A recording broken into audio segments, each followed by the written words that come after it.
The Malachite Specter. In the quaint town of Eldergrove, nestled deep in a vast expanse of ancient forests, tales of the Malachite Specter whispered through generations.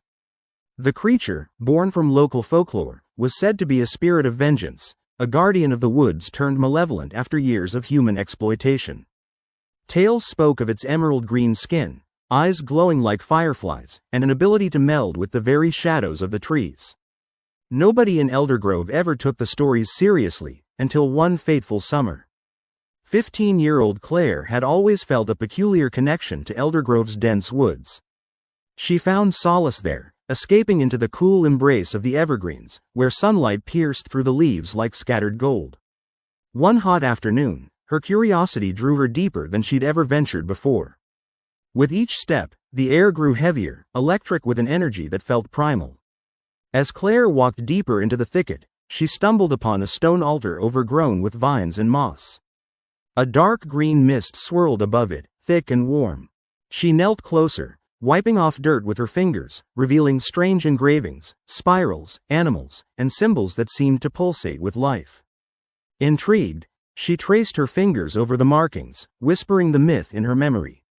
"Awaken, spirit of the verdant woods," she murmured, half joking. That was when the world shifted around her. The forest fell silent. The vibrant sounds of chirping birds and rustling leaves ceased, replaced by a stillness that pressed down on her chest. A gust of chilling wind cut through, sending shivers down Claire's spine. The green mist flickered, coalescing into a figure that loomed above her, a towering specter of malachite, its eyes glimmering like twin moons, glowing with a fire that both terrified and enchanted her. The Malachite Specter fixed its gaze upon Claire, who felt frozen, entranced by its otherworldly presence. Memories of whispered warnings flooded back, how the creature could punish those who disrespected the forest, who took without giving back. Claire, however, felt no malice, rather, she sensed the pain etched into the creature's essence. It was a manifestation of the forest's anguish, the wrath of nature forsaken. "I have awoken," it rumbled, the ground trembling under its voice. "For centuries, I have waited for the touch of a pure heart." "Pure heart?" Claire echoed, her voice barely a whisper. "Those who dwell in harmony with nature awaken me," said the creature, its voice a mix of sorrow and wisdom. "But the humans have grown bold, greedy. They have poisoned the earth, and for that, I seek justice." Claire's heart raced, a whirlwind of emotions swirling within her. She had learned about deforestation in school and how it devastated ecosystems, but she never imagined it would lead to something so haunting. "What can I do?" she asked, a steely determination taking hold. "Reconnect the severed ties," the creature responded. "Gather the chosen, the ones who still believe in the sanctity of this land. We will rise, collective in strength." Unsure but resolute, Claire knew her friends, Ella, Jonah, and Liam, would believe her. That night, by the light of flickering candles in her room, Claire explained the existence of the Malachite Specter, sharing the urgency of their mission to restore balance to Eldergrove. To her surprise, her friends were captivated. The following day, armed with knowledge from the town's historical archives, they ventured back to the altar, eyes gleaming with determination. They began a campaign to clean up the forgotten corners of their beloved woods, digging up trash, planting native flowers, and educating others in the town about erosion and pollution. Weeks passed, and with every act of kindness and remembrance toward the forest, the Malachite Specter appeared to Claire, growing lighter, less resentful, until one twilight evening, during their cleanup efforts, its power loomed large upon them, a palpable presence.